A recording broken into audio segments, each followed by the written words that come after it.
말씀을 통해서 이번에 한 3일, 오늘 내일 모레까지 3일 동안 우리 성도님들하고 만날 수 있어서 감사합니다. 제목이 팔방미인이 무슨 뜻일까요? 제가 이 말씀을 어느 날 새벽에 이렇게 보다 보니까 오늘 말씀은 세례 요한에 대한 말씀이에요. 여자가 낳은 자 중에 가장 큰 자, 세례 요한에 대한 말씀인데, 세례 요한이 어쩌다 광야에 외치는 자의 소리로 뿅 나타난 게 아니고, 어느 날 새벽에 제가 이 성경 말씀을 보다 보니까 세례 요한이 8가지를 준비가 되었더라고요. 따라합시다. 준비가 안 된 사람은 쓸 데가 없다. 준비된 만큼 하나님이 쓰시는데, 세례 요한이 어쩌다 광야에 외치는 자의 소리로 호련히 나타난 게 아니고, 여기 본문 말씀에만 제가 한 가지씩 이렇게 살펴볼 때 8가지가 차곡차곡 준비가 되어져서, 그래서 8가지가 준비됐다고 팔방미인이라고 제목을 적은 거예요. 이런 사도 바울의 고백을 보면, 나는 가난한 데나 부한 데나 일체의 비결을 배우느라. 일체의 비결이 뭘까요? 제가 우리 담임 목사님하고 대구에서 고등학교를 다니기 전에, 저는 아주 시골 출신이에요. 시골에 저희 마을에 그 앞에 학교가 있고 옆에 그 술집이 있는데, 술집의 유리창에 보면 안주 1절 이래 적어놨더라고요. 안주 1절이 뭘까요? 그 집에는 무슨 안주든지 몽땅 다 만들 수 있다, 그 말이에요. 안주 1절. 이런 성도는 어떤 곳에 있든지 사도 바울처럼 일체의 비결을 배웠다는 것은 올라운드 플레이어, 멀티 플레이어, 포 시즌, 전천후가 돼야 되는 거예요. 집사가 되면 집을 사야 되고요. 성도는 어디 가든지 무엇을 하든지 닥치는 대로 잘 소화할 수 있는 그런 팔방미인이 돼야 된다. 팔방미인. 여러분이 무슨 일을 하든지 사도 바울과 같이 나는 일체의 비결을 배웠다, 자족하기를 배웠다, 내 잔이 넘치나이다, 이런 고백을 할 수 있어야 되는데, 그러면 세례 요한이 오늘 말씀 중에 8가지가 무엇이 준비가 되어 있을까요? 13절부터 보겠습니다. 말씀은 이게 13절부터 한 절 한 절 봐나가는데, 누가복음 1장 13절에 보면 천사가 그에게 이르되 사가랴여, 사가랴는 세례 요한의 아빠 이름이에요. 사가랴여, 무서워하지 말라. 너희의 간구함이 들린지라. 이 아내 엘리사벳이 아들을 낳아 주리니 세례 요한이라 하라. 이렇게 된 거예요. 여기 이 말이 무슨 말인가 하면, 이런 세례 요한의 아빠 사가랴, 엄마 엘리사벳이 할배 할매예요. 아기를 놓을 수 없는 나이예요. 7절을 봅시다. 엘리사벳이 잉태를 못함으로 그들에게 자식이 없고 두 사람이 나이가 많더라. 할아버지 할머니가 된 거예요. 아기를 놓을 소망이 가망이 없는데, 하나님께서 보실 때 아빠가, 사가랴가 아기를 낳을 수 없는 할아버지가 되어서도 계속 기도하는 거예요. 하나님 아를 하나 주세요. 계속 기도하는 거예요. 그러니까 기도가 주께 상달이 되고 찬송이 하늘에 사무쳐서 이 아빠 사가랴의 기도가 하나님의 귓구멍에 들려버렸다. 기도가 마일리지가 차곡차곡 쌓여가지고 하나님 귀에 들리니까 고마해라, 이제 오케이, 예스 오케이. 네 기도가 내 귓구멍에 들렸다, 그 말이 너희의 간구함이 들린지라, 이 말이에요. 저 이 말씀 보고 깜짝 놀랐어요. 여러분, 그러니까 세례 요한의 아빠가 아기를 낳을 수 있는 나이가 아니에요. 할아버지 할머니가 돼가지고도, 따라합시다. 기도는 길어도 응답은 순간이다. 기도는 길어도 응답은 순간이다. 응답받는 기도는 어떻게 하는가 하면 응답받을 때까지 하는 거예요. 계속 기도를 하다 보면 하나님이 시끄럽다, 고마해라, 이제 네 기도가 내 귓구멍에 들렸다, 주님 귀에 들릴 때까지, 찬송이 하늘에 사무치고 기도가 주께 상달이 될 때까지 계속 기도를 한 게 세례 요한의 아빠예요. 하나님이 고마해라, 이제 다 알아들었다. 야, 그래서 이 말씀을 보고 기도는 어떻게 하는 건가? 응답 받을 때까지 하는 거구나. 그렇습니다. 아브라함은 100세의 아들 놓고, 그 아들 이삭은 환갑 때 60의 아들 놓고, 그 아들 손자는 야곱은 처갓집에만 20년 얹혀 살았습니다. 그 집안에는 응답이 늦어. 기본이 60이고 100세가 돼야 응답이 되는 거예요. 기도는 길어도 응답하는 순간 그냥 그대로 된다니까요. 그래서 여기에 세례 요한이 어쩌다 뿅 나타난 광야의 외마디 소리가 아니고, 아빠가 할아버지가 되도록 오래오래 길게 기도가 쌓여서, 마일리지가 쌓여서 응답이 되었구나. 모든 건, 눈물로 키운 자식은, 기도로 키운 자식은 망하는 법이 없다고. 기도를 그렇게 하셔야 되는, 기도를 3일 해보고 응답 안 된다 이러면 안 되는 거예요. 언제까지? 응답 받을 때까지 기도를 해야 된다니까요. 여기에 8절을 봅시다. 마침 사가랴가 그 반열의 차례대로 하나님 앞에서 제사장의 직무를 행할세. 아빠가 사가랴가 밥만 먹으면 교회에서 일을 하는 제사장의 직무, 교회에서 일을 하는 것을 어깨너머로 보고 아들 세례 요한이 배운 거예요.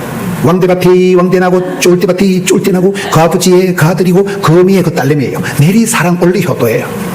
저희 교회에 대구 서문로교회 출신 김상구 장로님이 계셔요. 저는 저희 교회 저희 교회 제가 전도사로 한 40년을 저희 교회에 있었고, 제가 담임 목사가 되고 다시 이제 저희 교회 온 지가 25년째예요. 그렇게 있어도 그 김상구 장로님의 스토리를 잘 몰랐는데 건자에 제가 그 장로님 얘기를 들어보니까 이 장로님의 아주 가정이 독특한 가정이더라고요. 아버지 어머니는 농사 짓는 분인데 그 장로님 가정에서 장로가 28명이 나오고 목사가 총장, 박사, 의사 해서 13명이 나오고 굉장한 집안이에요. 근데 이 김상구 장로님은 논리가 뭔가 하면 따라합시다. 믿음의 본을 보이지 말고 자녀들에게 믿음의 본을 보이면 안 돼요. 왜? 믿음의 본을 보이기가 어려워. 믿음의 본을 보이려고 애를 쓰지 말고 어릴 때부터 아기 때부터 교회에 끄집고 와가지고 주일학교 교사를 시키고 피아노 반주를 시키라는 거예요. 이번에 논리가 그거예요. 나는 이렇게 장로님들을 뵈도 유아 세례를 하고 학습 세례 문답할 때 자녀들 앞에 부모님 보고 신앙의 본이 되시오 이렇게 하는 얘기 많이 들었는데 이 장로님은 본을 보이려고 꿈도 꾸지 말라는 거예요. 본을 보이기가 수준이 어려우니까. 그러면 어릴 때 애를 끄집고 와서 교회에 봉사활동을 하다 보면 어깨너머로 배운다는 거예요. 이분은 음악 선생님이에요. 이분의 간증을 제가 간단하게 하면 이게 김상구 장로님이 아주 돌대가리라고 봐야 돼요. 옛날에 중학교 시험 칠 때 중학교 시험을 3번 떨어졌대요. 삼수를 한 거죠. 고등학교도 또 3번 떨어진 거예요. 완전 돌대가리라고 봐야 돼요. 그런데 이분이 부산에서 제일 좋은 부산대학을 나온 거예요. 어찌된가 물으니까 대학교 시험 치기 전에 영어책을 보고 들어갔는데 고사장이 들어가니까 아까 본 게 그대로 나와가지고 그대로 뺏겼다는 거예요. 원종수 박사라고 한국에 서울의대 수석 졸업한 원종수 근사라고 있어요. 서울의과대학 아무나 나오는 거 아니잖아요. 의사들은 다 천재들이에요. 제가 의과대학 간호대학 교목 출신이거든요. 의과대학 들어간 분들은 보통 대가리가 아니에요. 보통 대가리가 아니고 의과대학에 들어가질 못하고 들어가도 의학 공부를 해내질 못해요. 머리가 나쁜 것들은. 근데 이분이 서울대 수석 졸업한 분인데도 이분은 시험 치기 전에 책을 보면 하나님이 답을 보여주신다 그러잖아요. 하나님 답을 다 보여주시니까 그분이 전국 의사고시 수석 졸업하고 이런 분 얘기가 있는데 우리 김상구 장로님이 그런 분이에요. 그 중학교 3번, 고등학교 3번 떨어진 대급박이 돌대가리인데도 하나님 보여주셔가지고 부산대학을 나온 거예요. 근데 또 몸이 약해. 공무원 신체검사만 하면 떨어지는 거예요. 몸이 아파가지고. 근데 떨어지면 그 길로 기도원을 가는 거예요.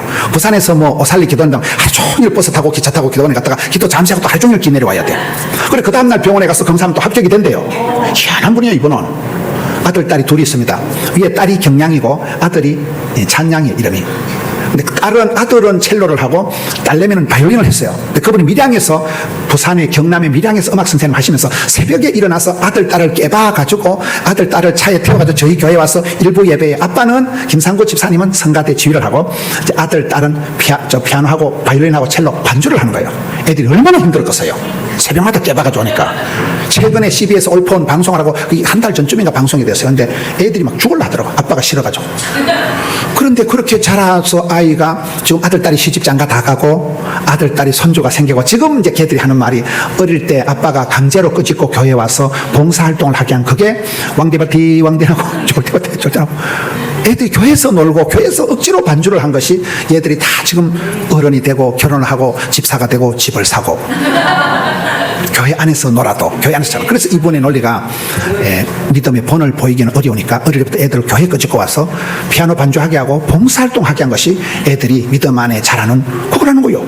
세례요한이 어쩌다 광야의 외침자 소리가 된 게 아니고 아버지가 밥만 먹으면 교회에서 제사장이라는 아버지가 목사님이라니까. 이거 아버지 밑에서 늘 어깨너머로 아버지 시다바리 따까리 삐꾸하라요 아버지 심부름하고 아버지 따라서 교회 봉사하던 그게 세례요한의 스타일이 된 거라는 거예요. 그래서 아빠의 할아버지 할머니의 아버지의 오랜 기도의 열매가 기도의 늦둥이로 태어난 아이가 세례요한이라는 거예요. 따라합시다. 기도는 기로도 응답은 순간이다.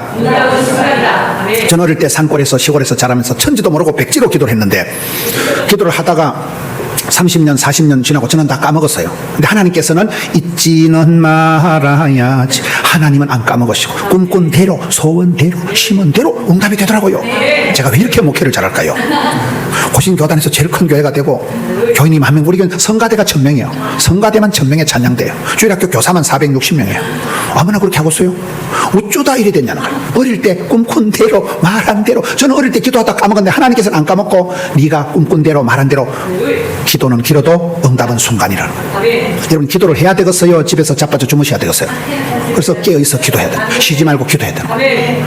세례요한은 어쩌다 태어난 아이가 아니고 기도의 늦둥이로 응답받고 태어나요. 아빠가 끝까지 포기하고 할아버지 할망구가 되도록 하나님 우리 집안에 아를 하나 주세요. 할아버지인데도. 그래서 하나님이 오케이 SK 그만해라. 네 기도가 내 귓구멍에 들렸다. 이게 13절 말씀이에요.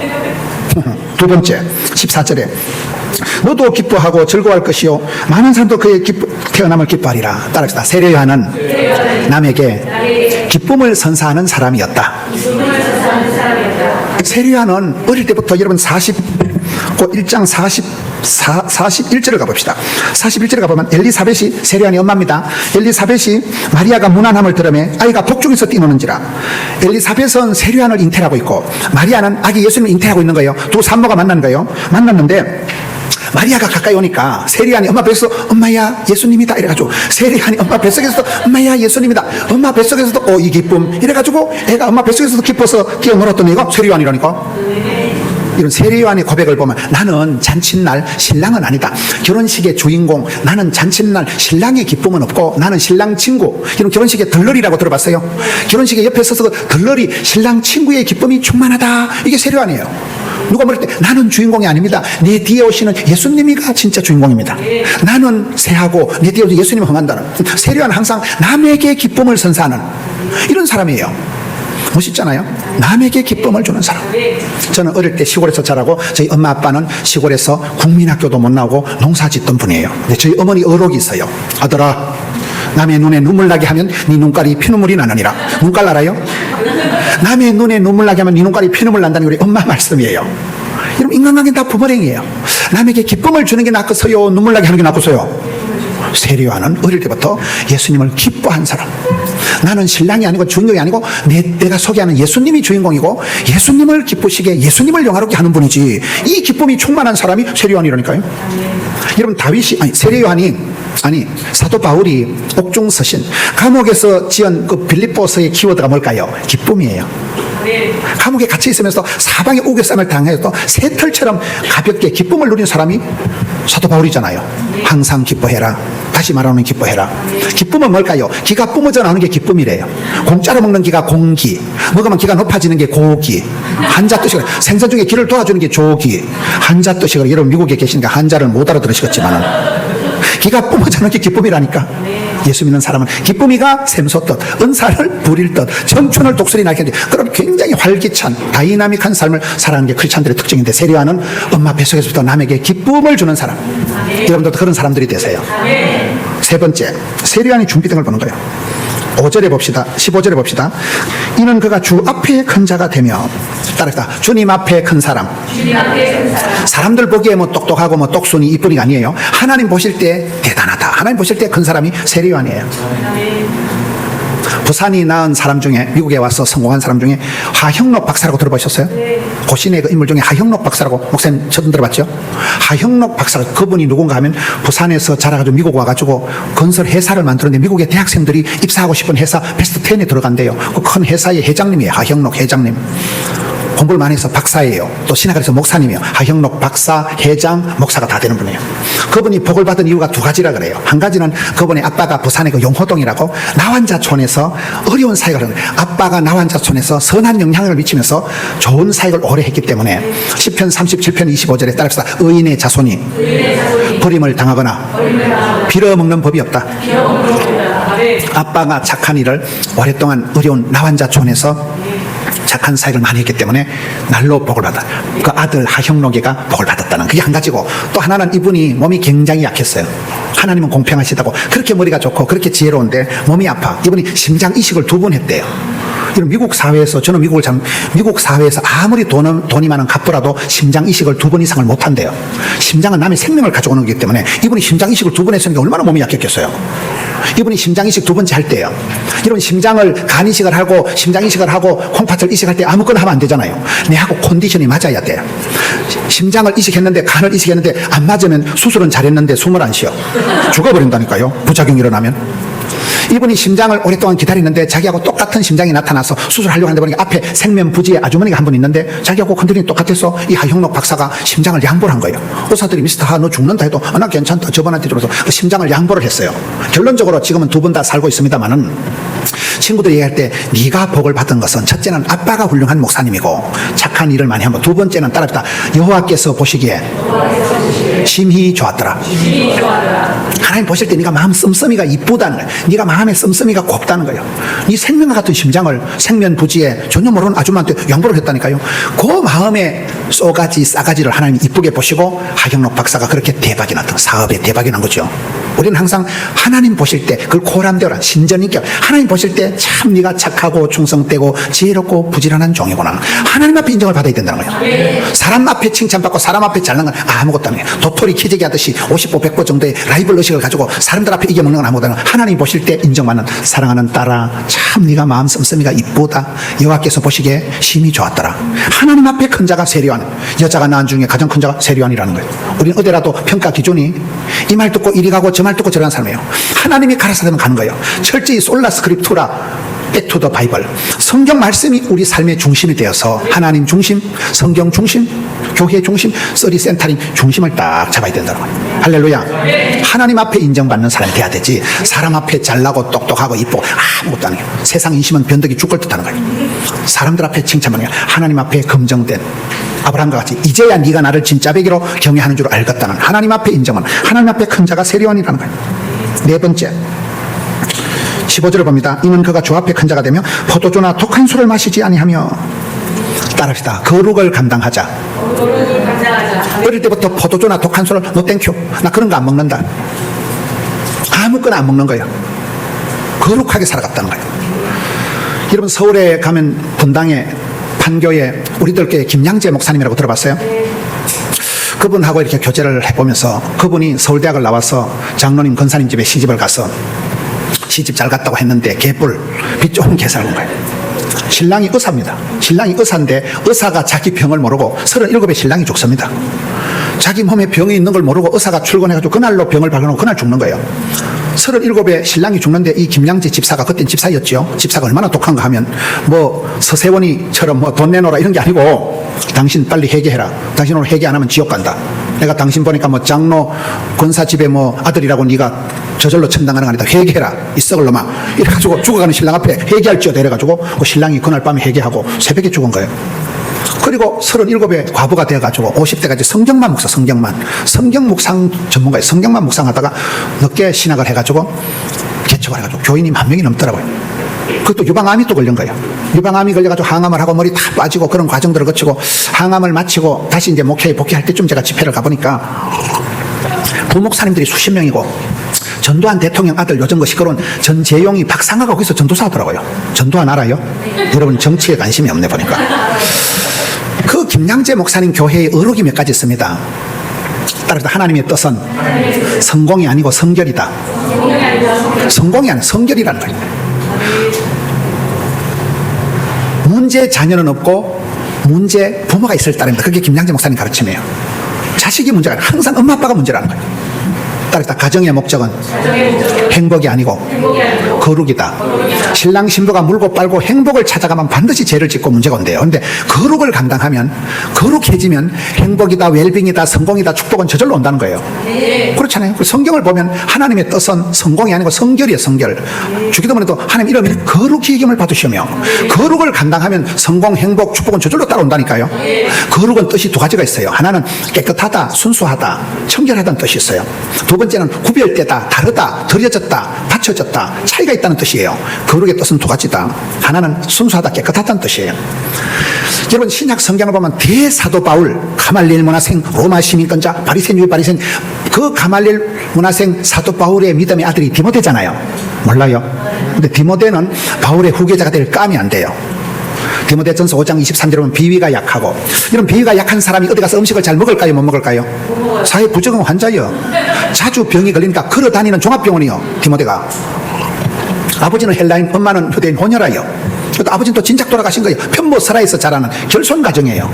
겁이 많아서 맨날 하나님이 우리에게 주신 것은 두려워하는 마음에 드는 맨날 빌빌 싸고 겁을 먹고 너 소신병 환자냐? 그러니까 여러분 디모데를 보면 이름처럼 디미디한 게 디모데예요. 이 까면 안 돼. 이 쪼다 같은 거예요. 근데 그 디모데가 그렇게 대사도 바울의 믿음의 아들이요 후계자로 특별히 쓰임받은 비결이 디모데후서 1장에 있어요.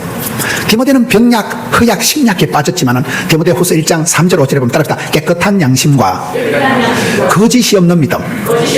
양심도 좋은데다가 너는 특별히 깨끗한 양심, 순수한 사람이라는 거예요. 너가 외할머니 로이스에게 있던 그 거짓이 없는 믿음이 너가 엄마 유니게 속에 있더니만 너 속에도 있구나. 그 할머니의 그 어머니의 그 딸까지 내려 아들까지 내려가는 거예요. 3대까지 내려 3대. 그 외할머니 속에 있던 그 거짓이 없는 믿음, 순수한 영혼의 소유자, 순수한 믿음. 여러분 사람들 주변에 보면 크게 쓰임받은 사람들은 영혼이 해맑은 사람들이에요.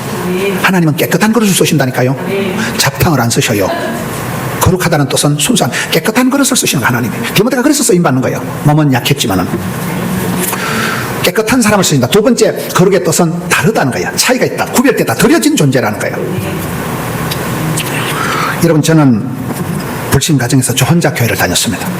어릴 때 교회를 다니다 집안에서 쫓겨나서 저는 대구에 부산에 아는 사람이 1도 없어요.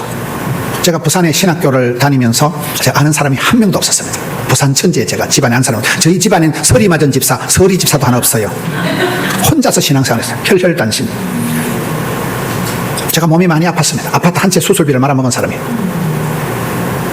여러 가지로 저는 목사가 될 자질이 전혀 없는 사람이에요. 집안에 신체적으로 모든 조건이.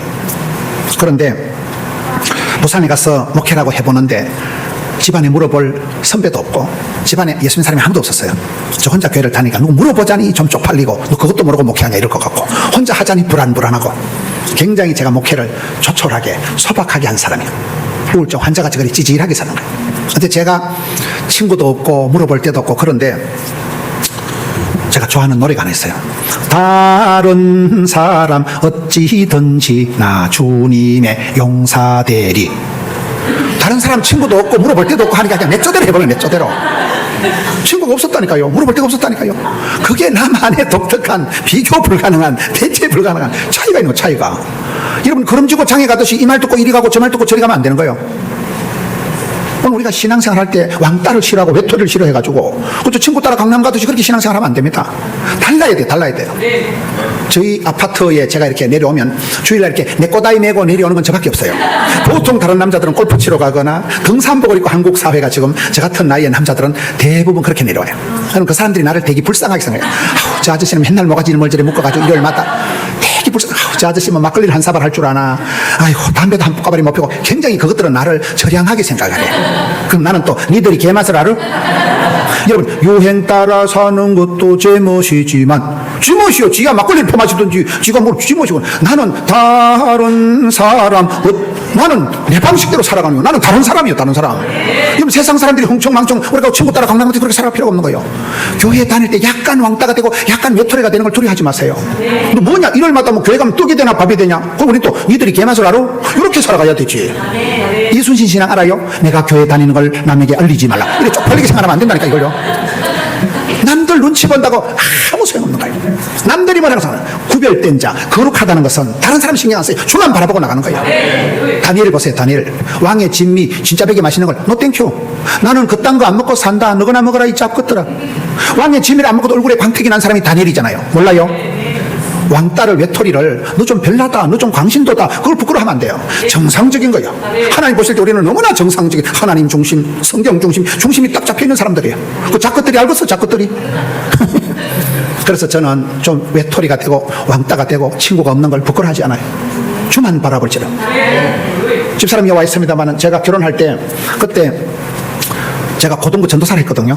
고등부 아이들이 중창단을 만들어 와가지고 결혼식 축가를 부르더라고요. 근데 이것들이 와가지고 막 주 예수보다도 귀한 내가 기분이 안 좋았어요. 결혼식 날은 신랑이 좀 주인공이고 신랑 신부를 좀 높여야 되는데 신랑 신부는 다 썩을 것들이고 예수님만 중요하다. 나 그 노래가 싫었어요. 저것들이 선곡을 저딴 식으로 해가지고 결혼식에 좀 활기차고 축복스러운 노래를 불러야지 뭐가 신랑 신부는 다 소용없고 예수님만 귀하다. 뭐 때문에 저딴 노래를 부를까 싶었어요.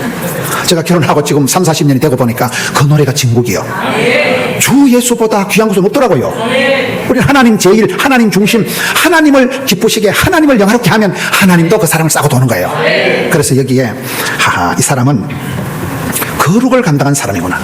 거룩의 뜻이 뭐라고요? 순수한 것과 차이가 있다는 거예요. 여러분 세상 사람들과 똑같으면 안 돼요.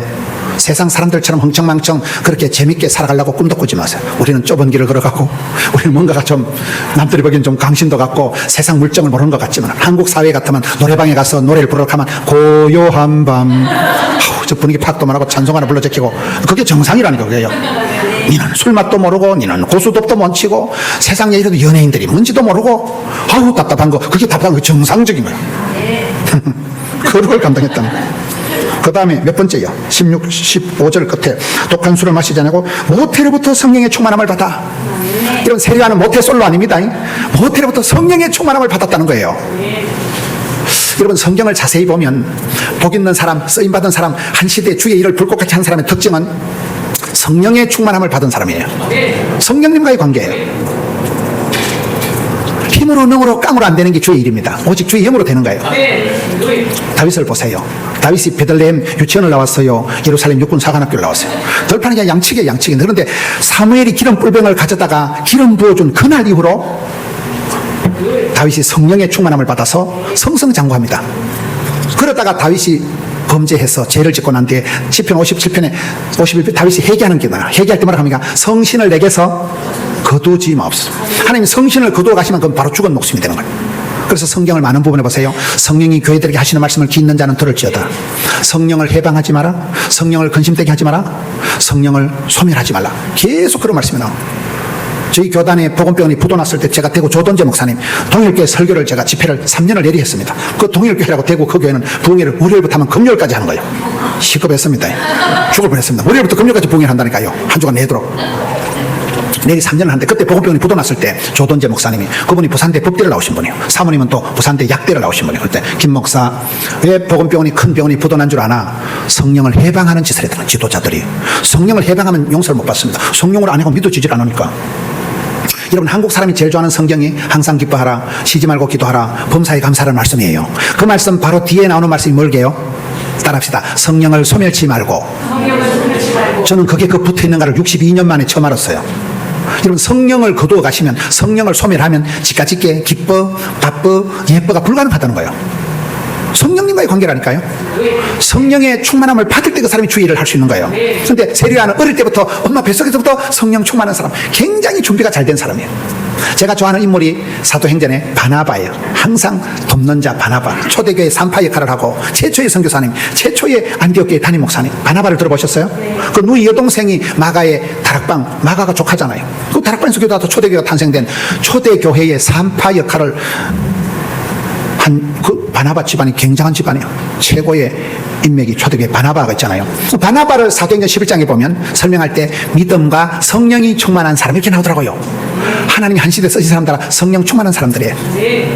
요셉이를 창세기 41장 38절에 보면 애굽의 바로왕이 얘기하기로, 내가 살다가 저렇게 하나님의 성령에 감동을 먹은 사람을 처음 본다. 그래서 요셉이가 그런 기구한 삶을 살아도 자살하지 않고 정신병이 안 걸리고 형통한 삶을 사는 거예요. 가장 예수님을 닮은, 가장 성경에 아리따운 그런 남자가 된 거죠. 여러분, 성령님 안녕하십니까? 성령님과의 관계예요. 세례요한은 어쩌다 광야의 외천자 소리가 된 게 아니고 엄마 뱃속에서부터 모태로부터 성령의 충만함을 받았다는 거예요. 누가복음 11장 13절에는 성령의 충만함을 받는 비결이 3단계가 나옵니다. 따라합시다. 구하라, 찾으라, 두드리라, 삼아라. 구하는 자에게 두 번째, 하나님 반드시 좋은 것을 주십니다. 우리의 기도를 응답해 주시는 참 하나님은 좋으신 하나님이에요. 저는 목회를 해보면서 저는 엉벙덩벙 살았는데 하나님 항상 저희 앞길에 선대해 주시더라고요. 항상 저를 후대해 주시더라고요. 저는 뒤돌아보면 부끄러운 것밖에 없는데 하나님은 항상 좋은 것으로 먹이시고 입히신 우리 하나님은 좋으신 하나님이에요. 저는 어릴 때 우리 고신에서 자라면서 제가 믿는 하나님은 누구냐? 걸리기만 하면 지옥에 쳐넣어버리시는 무서운 하나님, 가까이 하기엔 너무 먼 당신, 심판하신 하나님, 걸리기만 하면 지옥에 쳐넣어버리시는 굉장히 무섭게 신앙생활했는데 성경을 볼수록 두려워 말라, 놀라지 말라, 무서워 말라, 낙심치 말라, 쫄지도 말고 떨지도 말고 우리 하나님은 좋으신 하나님이시더라고요. 그래서 제 신앙이 바뀐 거예요. 아, 내가 믿는 하나님은 좋으신 하나님이구나. 하나님의 본심은 걸리기만 하면 심판하고 지옥에 쳐넣어버리는 하나님이 아니고 우리의 기도를 응답해 주시는. 어떤 애비가 자식이 생선을 달라는데 뱀을 주냐? 어떤 애비가 자식이 돌을 달라는데 빵을 주냐? 뭐가 이상하다. 우리 하나님 반드시 좋은 것을 주시는 하나님이라. 그래서 생각이 달라지세요. 절대 긍정. 사람이 달라지다. 여러분, 여기에 성령의 충만함을 받았기 때문에 사람이 바뀐 거예요. 사람이 엄마 뱃속에서부터 바나바가 그런 사람이고, 성경에 누구를 보세요? 다 성령님과의 관계에서 성령의 충만을 받은 것. 성령 충만을 받기 위해서는 구하는 자에게 좋은 것을 성령을 주시지 않겠느냐. 부산에 그 천호식품이라고 있는데 미국에는 그게 들어왔는지 모르겠어요. 부산에 천호식품 사장 옛날에 유명한 카피가 이거 진짜 좋은데, 남자한테 진짜 좋은데 어떻게 표현할 수가 없네. 그 유명한 카피가 있어요. 선전한 거 천호식품. 그게 미국에는 안 들어왔죠. 한국에는 그 유명한 상품이 있어요. 이거 진짜 좋은데. 이런 인생에 진짜 좋은 것이 뭘까요? 성령님이에요. 팔복구열. 팔복의 말씀과 성의 9가지 열매가 가장 크리스찬이 가져야 될 최고의 성품이라고 봐요. 성의 9가지 열매, 사랑과 희락. 사랑을 하면은 어찌 될까요? 예뻐지지. 사랑하는데 희락, 기쁠 희자 절골락. 성도의 특징은 기쁨이가 샘솟듯, 은사를 부릴 듯, 청춘이 독설이 나잖아요. 굉장히 역동적인 삶을 우리는 살아가는 존재예요. 가난한 듯한데 부유하고, 약한 듯한데 강하고, 무식한 것 같은데 지혜로운 사람이 크리스찬들의 비법인 거예요. 할렐루야. 세례요한이 어쩌다가 그렇게 쓰임받은 사람이에요. 엄마 뱃속에서부터 성령 충만함을 받은 사람이라는 이 기가 막힌 사실로 저는 성경을 보면서 굉장히 놀란 거예요. 아, 세례요한이 이렇게 오래오래 아빠 엄마 밑에서 차곡차곡 8가지가 준비가 되었으니까 팔방미인. 그 다음에 15절, 16절 봅시다. 이스라엘 자손을 주고 그들이 하나님께로 많이 돌아오게 하겠습니다. 따라합시다. 세례요한은 회개의 복음을 선포했다. 회개하라, 천국에 가까워서 많은 사람을 하나님께로 돌아오게 한 사람이 세례요한이에요. 회개할지어다, 천국에 가까웠다. 회개의 복음을 전파해서 많은 사람을 하나님 아버지께로 돌아오게 한 사람이 세례요한이에요. 멋지잖아요. 우리는 복음을 전하는 사람이 돼야 되는 거예요. 때를 어떤지 못하지 복음 전하는 게 최고예요. 복음을 전하는. 이런 교회의 존재 목적은 복음 전하는 거예요. 미국이든 한국이든 여러분 교회가 크든 작든 항상 복음에 대해서 따라합시다. 항상 목이 말라야 된다. 항상 배가 고파야 된다. 사슴이 시냇물 찾듯이 끌떡거리면서, 저는 뭐 잘하는 것도 없고 공부를 잘하는 것도 없고 집안이 좋은 것도 아니고 이랬지만은 전도 하나만큼은 1등. 학사 에스라와 같이 성경에는 박사, 기도에는 도사, 전도에는 프로. 복음 전하는 데는 항상 남한테 지고 싶지가 않고 사람 욕심이 하늘을 찌르고. 그래서 저희 교회가 계속 전도를 하다 보면, 전도가 쉬워요, 어려워요? 나 전도 쉽다는 놈 죽여버리고 싶은데. 전도만 강조 안 하면 좀 살만한데, 전도를 강조하는데 전도 피로감이 와요. 전도를 해도 안 돼. 겨우 전도하면 또라이 나오고 교회. 맞아요. 정신이 멀쩡한 교회 오질 않아. 환장을 하겠어. 전도가 어려워요. 그런데 안 되는 줄 알면서 왜 그랬을까? 되지도 않은 전도를 계속 하다 보니까 하나님이 불쌍히 여기셔서 교회의 전도의 문을 열어주더라고요. 여러분 교회 같으면, 내가 미국은 잘 모르니까 어떤 한 젊은 여자분이 와가지고, 목사님, 제가 서울의 온누리교회 찬양과 경배팀을 다 마스터하고 왔는데 혹시 여기서 찬양 좀 하면 안 될까? 안 될 것도 없지, 뭐 찬양할 사람 아무도 없는데. 그러니까 뭔 얘기인가 하면, 이사를 와도 주재원이 와도 서울에서 훈련을 잘 받은 찬양을 잘하는 사람이 좋은 반주자가 와. 하나님이 지남철처럼 복의 복을 떠서 그런 사람이 와가지고 막 반사도 하고, 그런 사람이 반주도 하고 여성교회를 만들고 그렇다니까요. 이런 부흥되는 교회는 여러분 교회처럼 되려고 하면 하나님 좋은 장로님을, 좋은 권사님을 붙여주신다니까. 그러면 되는 거예요. 그러면 저희 교회도 그런 교회예요. 저를 보세요. 뭐 천지도 분간 못하고 뭐 두수도 없이 살았지만 복음 전하는 데는 막 사람 욕심이 하늘을 찔러가지고 막 만나면 좋은 친구가 많고 고객이 많고 단골이 많고 구리처가 많은 게 부자요. 사람 한 명 전도하려고 눈에 불을 켜고 그래 하다 보니까 막 또나 걔나 오다 보니까 미친년도 오고 또라이도 오는데, 들어 가뭄에 콩 나듯이 좋은 사람들이 와가지고 성가대가 1000명이 되고. 저희 교회 제가 갔을 때 권사님이 딱 2분 계셨는데 지금 권사님들만 1200명이야. 하나님이 계속 붙여주시는 거예요. 그럼 되는 거라니까요. 방구 핫바지 새듯이 세면 안 돼. 전도의 원리가 애를 쓰고, 때로 어떤 걸 복음을 전하고, 무식하게 안 되는 것도 복음을 전하면 하나님이 전도의 문을 열어주시고, 애를 쓰다 보면 뭐 애가 나오든지 똥이 나오든지 미주마리가 빠지든지 뭐가 나온다니까. 그 신앙생활 제일 나쁜 건 가만히 있는 거야. 안 되겠지, 힘들겠지, 어렵겠지, 사람 불러야 되겠지, 이 빵점을 껴지만 안 되면 되게 하고 10번 찍어도 안 되면 톱으로 잘라버린 고정관념, 고장난 관념을 버리는 거예요. 안 된다, 어렵다, 힘들다, 못살겠다, 부정적인 고장난 관념, 고정관념을 버리고 발상전환, 생각의 뚜껑을 열면 되는 거죠. 그렇게 해서 전도가 되니까 자신감이 붙는 거예요. 성가대가 1000명이 되어보세요. 교단에서 제일 큰 교회가 되고 선교를 마음껏 할 수 있고 굉장히 하나님이 간을 키워주시더라고요. 이런 교회도 그렇게 부흥이 되고 전도의 문이 열리고, 이 사람이 앉아서 말만 한 사람이 아니고 많은 사람들을 하나님께로 돌아오게 한, 회개하라 천국이 가까워서 회개의 복음을 선포해서 많은 사람들에게 복음을 전한 사람이 세리요한이라는 거예요. 이런 전도를 해야 되겠어요? 자빠져 주무셔야 되겠어요? 무조건 전도를 해야 돼요. 전도를 못하는 건 사람이 아니면이다.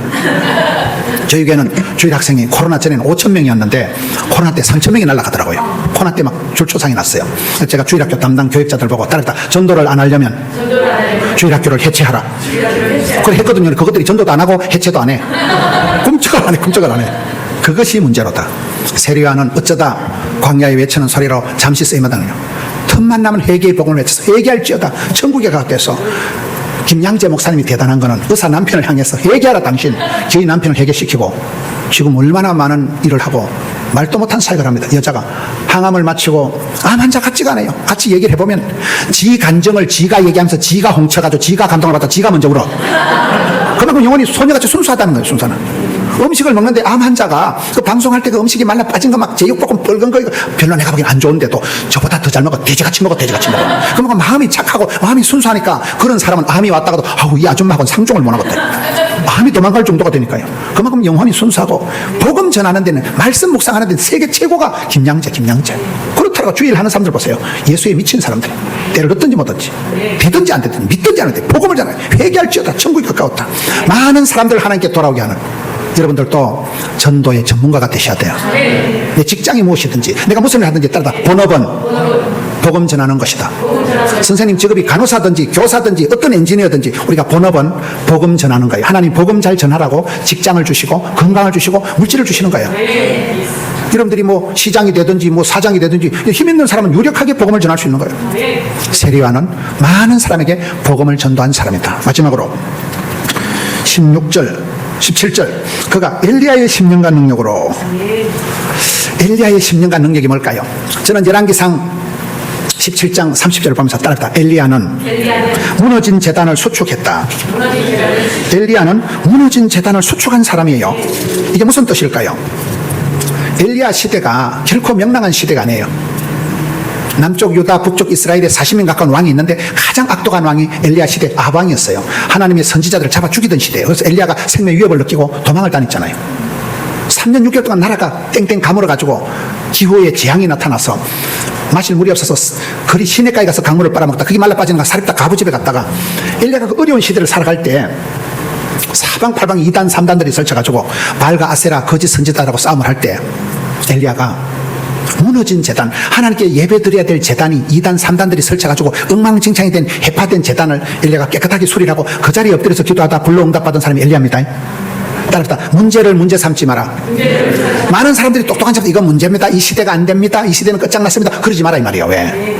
문제를 문제 삼지 마라. 문제를 문제 삼는 네가 문제라니까요. 엘리야는 문제를 확인 사살한 게 아니고 문제가 있기 때문에 문제 한복판에서 엉망진창이 된 성전을 깨끗하게 수리하고 그 자리에 엎드려서 기도해서 그 현장에서 불로 응답을 받았다는 거예요. 대안을 제시한 사람이에요. 이 시대가 무너진 시대입니다. 경제가 무너지고 교실이 붕괴되고 대한민국이 모든 게 무너진 시대인데 무너졌다고 그걸 탓하지 마라 이 말이에요. 원불교, 원망 불평 교만한 걸 원불교 신앙이라 그래요. 네가 거기 엎드려서 네가 기도하고 네가 대안이 되라는 거야. 네가. 엘리야는 그런 사람이에요. 오늘 많은 사람들이 똑똑한 체 하면서 비판적이고 문제만 확인하고 점점 상처를 덧내고 그럴 필요 없다는 거예요. 무너진 빵분한 재단을 수리해놓고 그 자리에서 기도하는 사람, 대안을 제시한 사람, 열심히 덕심인 사람, 그게 엘리야잖아요. 그 엘리야의 심정과 능력으로 여러분 이 시대도 지금 뭐 미국도 경제가 어렵습니다. 지금 뭐 고통의 때가 왔습니다. 전도가 안 됩니다. 그딴 소리 하지 말라니까요. 안 되면 되게 하지. 10번 찍고 다니는 톱을 확 잘라버리라니까요. 안 된다 어렵다 확인 사살하지 말라는 거예요. 세상이 골치 아프다 그딴 소리 하지 말라는 거예요. 그렇잖아요. 예수 믿는 사람은 대안을 제시하는 사람이에요. 위기가 기회가 되는 사람이에요. 자빠진 김에 쉬어가는 사람이에요. 엘리야는 그런 심령으로 무너진 제단을 수축한 사람이다. 전 엘리야에게 은혜를 받은 것이 야고보서 5장 17절에 보면 따라합시다. 엘리야는 우리와 성정이 같은 사람이로되 간절히 기도해서 하늘 문을 열었다. 엘리야는 멘탈이 약한 사람이에요. 우울증, 공황장애 환자입니다. 이세벨은 여자한테 카톡 문자 하나 받고는 우울증이 재발해가지고 오이씨 죽겠다 싶어가지고 하나님 차라리 죽여버려라. 로뎀남 밑에서 자살을 하려고 하는 엘리야는 우울증 환자예요. 공황장애예요. 그런 엘리야는 우리와 같이 성정이 약해 빠진 유리 멘탈이었지만은 간절히 기도했다는 거예요. 간절히 알아요. 간이 저리도록 기도해서 하늘 문을 열었다다다다 엘리야예요. 그래서 우리가 어려워도 기도를 해야 되겠어요? 자빠져 주무셔야 되겠어요? 간절히 기도한 엘리야는 우리와 성정이, 저는 그런 말씀이 은혜가 되는 거예요. 엘리야는 슈퍼맨이 아니에요. 엘리야 콤플렉스라는 말이 있습니다.